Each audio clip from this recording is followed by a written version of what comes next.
मैं सभी पत्रकारों का स्वागत करता हूं। आज हमारे यहां हमारे परराष्ट्र विषय में जो ने बहुत ही अच्छी तरह से पिछले कुछ सालों से, जिसको हम थोड़ी अलग भाषा में बोले तो एक अलग तरीके से एक ऊंचाई पे लेके गए हैं, ऐसे माननीय मंत्री महोदय एस जयशंकर जी यहां आए हैं। आपसे इस बार वो बात करने जा रहे हैं। मैं उनका भी इस प्रेस कॉन्फ्रेंस में स्वागत करता हूं। सबसे पहले मुंबई है, फिर भी मुंबई में सुबह 11 बजे पत्रकारों का आना कितना मुश्किल होता है मुझे पता है। और भी ऐसी सिचुएशन है ये एकदम, क्योंकि नॉर्थ में और कल्याण डोंबिवली ठाणे यहाँ पत्रकार रहते हैं, फिर भी आप बड़ी मात्रा में यहाँ आज आए हैं, इसके लिए मैं आपका भी स्वागत करता हूं। और ज्यादा समय मैं बीच में नहीं रहता, मैं माननीय मंत्री महोदय से विनती करता हूं कि वो अपना निवेदन करें, फिर हम एक एक सवाल पूछेंगे। एक बार मैं पहले विनती करता हूं कि आप अपनी बात रखें, फिर एक बार सवाल जवाब करें। Thank you. सबसे पहले हमारे मीडिया के दुनिया के दोस्तों को मेरा नमस्कार। और ये जो आप कह रहे हैं मुंबई के पत्रकार 11 बजे आने में उनको तकलीफ होती है, ये पूरे दुनिया की आदत है। पत्र की, कम से कम मीडिया की दुनिया में, खाली यहाँ नहीं है, क्योंकि उनका शेड्यूल बहुत लेट चलता है, तो उनकी कुछ मेरे ख्याल से बायोसाइकिल कुछ अलग है हम लोगों से। पर मैं चुनाव का समय है तो पार्टी ने यहाँ मुंबई में आज कुछ कार्यक्रम रखे हैं, तो दिन में मैं अलग अलग जगह पे मेरी मीटिंग मुलाकातें होंगी। तो चुनाव के बारे में ये कहना चाहूँगा कि ये अभी तक बहुत स्पष्ट हो गया है कि देश के सामने, मतदाताओं के सामने, पब्लिक के सामने दो विकल्प हैं। एक है कि मोदी जी का हम हाथ मजबूत करें, और दूसरा जो है, जो विपक्ष का कहना है कि किसी भी कीमत में मोदी को हटाओ। तो ये बहुत क्लियर चॉइसेस हैं देश के सामने आज। अब ये चुनाव जो है ये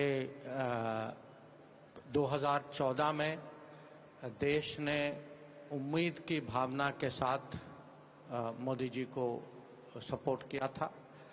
वो जो है 19 में उम्मीद से भरोसा बना, और इस बार जो है हम मोदी की गारंटी पे लोग वो पब्लिक के सामने रख रहे हैं, और पब्लिक का आशीर्वाद गारंटी के हिसाब से हम मांग रहे हैं।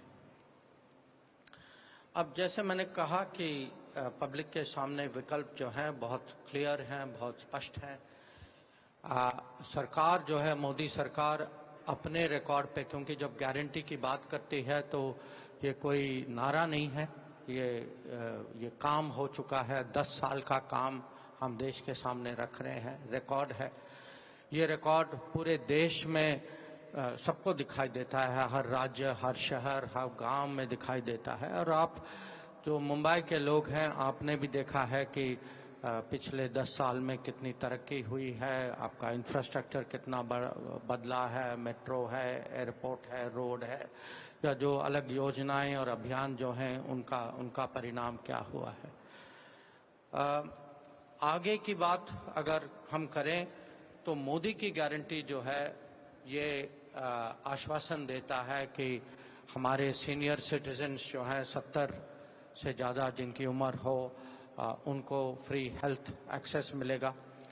जो मुद्रा लोन के लाभार्थी जो हैं, मुद्रा लोन का जो उसकी कीमत जो है वो हम उसको दुगना करेंगे।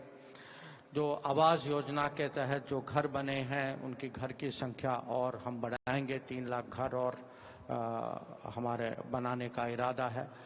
जो स्वनिधि, जो वेंडर लोग जो हैं इनफॉर्मल इकोनॉमी के, जहां जिनको वहां से रोजगारी मिलती है, उनके लिए स्वनिधि लोन को भी हम आगे ले जाएंगे। और जो इंफ्रास्ट्रक्चर जो है पूरे देश में आप देख चुके हैं कि गतिशक्ति के कारण इंफ्रास्ट्रक्चर में कितना बदलाव आया है, कि आज जो है भारत में रोज 28 किलोमीटर हाईवे बन रहे हैं, 14 किलोमीटर रेलवे ट्रैक लग रहा है कि हर 2 साल कहीं 3 शहरों में कहीं मेट्रो बनते हैं।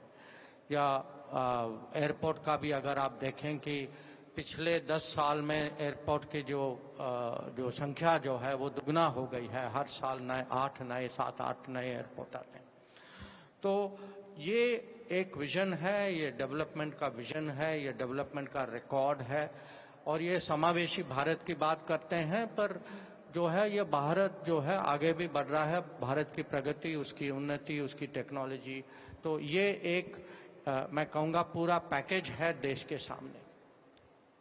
और इसका जो विकल्प जो है वो आपने वो भी सुना है कि जो पुराने पॉलिसीज जो फेल हो चुके थे कि आपकी प्रॉपर्टी की सर्वे होगी, कि कोई और तय करेगा कि आपका अपने प्रॉपर्टी पे हक है या नहीं है, या किसी और का आपके प्रॉपर्टी पे ज्यादा हक है क्या।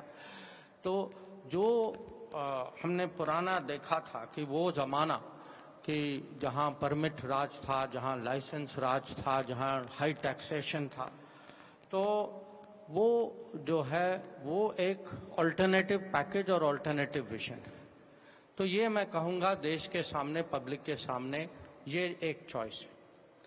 अगर देश की सुरक्षा की बात करें, क्योंकि हम सब लोग जो हैं हमें देश की चिंता तो होती है, ये स्वाभाविक है।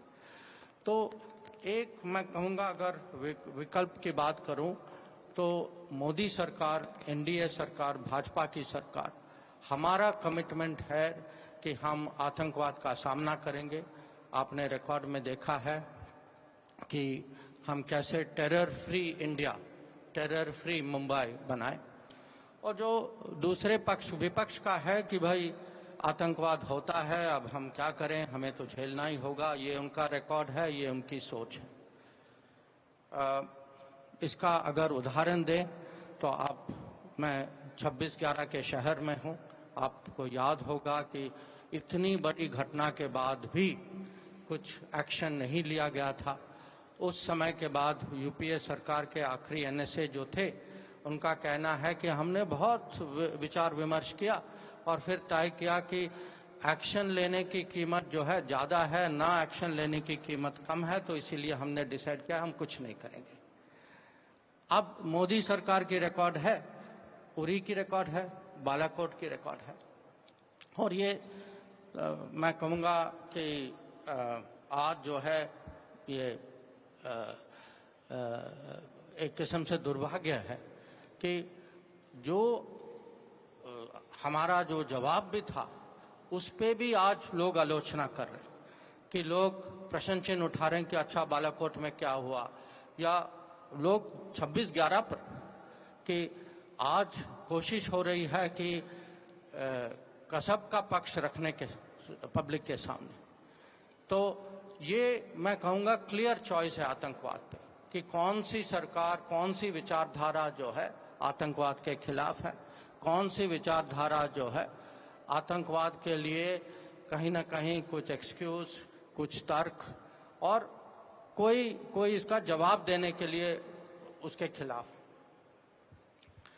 रिकॉर्ड की बात करूं तो पिछले 5 साल में एक जो हमारी बड़ी उपलब्धि थी वो धारा 370 पर थी।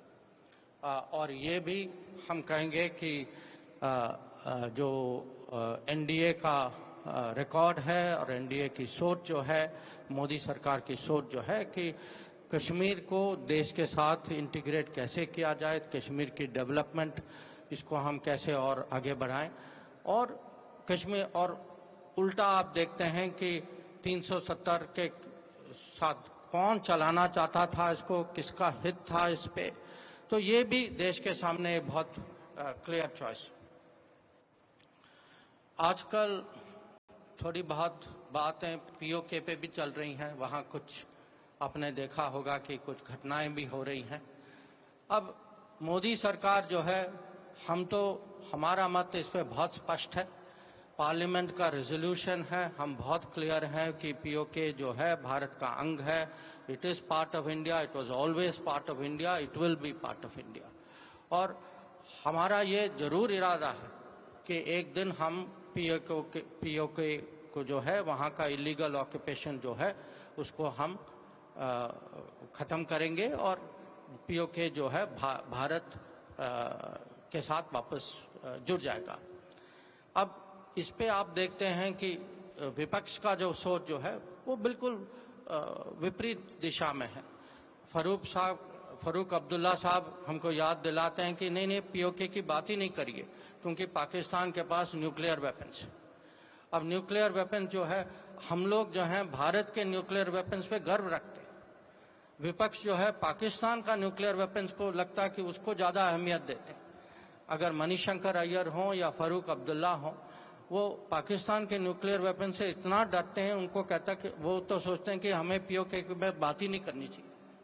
तो मैं कहूँगा कि जो भी सुरक्षा के विषय हम जो हैं सीएए के पक्ष में हैं, हमारा इरादा है सीएए को आगे ले जाना।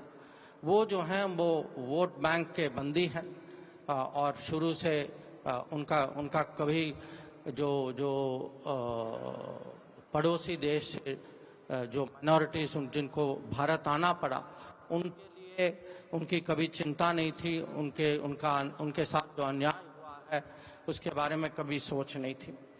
तो मैं आपको बहुत सारे उदाहरण दे सकता हूं कि सरकार और विपक्ष के बीच में सुरक्षा के विषय में क्या फर्क है।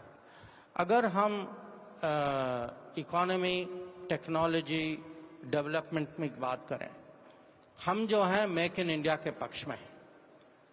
कांग्रेस पार्टी और जो अपोजिशन पार्टीज जो हैं उनका तो कहना है कि इस देश में मैन्युफैक्चरिंग हो ही नहीं सकता।